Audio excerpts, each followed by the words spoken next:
മിട്ടുക്കാക്കയും വളരെ നല്ല കൂട്ടുകാരായിരുന്നു. ഒരിക്കൽ അവർ രണ്ടുപേരും തമ്മിൽ വെറുതെ ഒരു തർക്കമുണ്ടായി. തങ്ങളിൽ ആരാണ് മിടുക്കനും ശക്തനുമെന്നായിരുന്നു അവരുടെ തർക്കം. തർക്കം മൂത്തു വലിയ വഴക്കായി.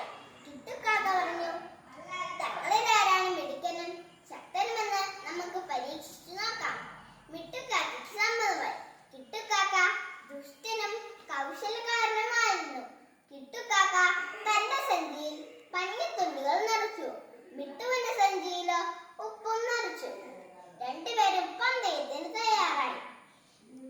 കിട്ടുക്കാക്ക മിട്ടുക്കാക്കയേക്കാളും ഉയരത്തിൽ പറന്നു. കാരണം കിട്ടുക്കാക്കയുടെ സഞ്ചിയിൽ പഞ്ഞിത്തുണ്ടുകളായിരുന്നല്ലോ, മിട്ടുവിന്റെ സഞ്ചിയിലോ ഉപ്പുമായിരുന്നു. പെട്ടെന്ന് മഴ വന്നു. അപ്പം കിട്ടുവിന്റെ സഞ്ചിയിലെ പഞ്ഞിത്തുണ്ടുകളാണെങ്കിൽ നിറഞ്ഞു. അപ്പം കിട്ടുവിന്റെ സഞ്ചിക്ക് ഭാരം കൂടി. മിട്ടുവിന്റെ സഞ്ചിയിലെ ഉപ്പാണെങ്കിലോ അലിഞ്ഞും പോയി.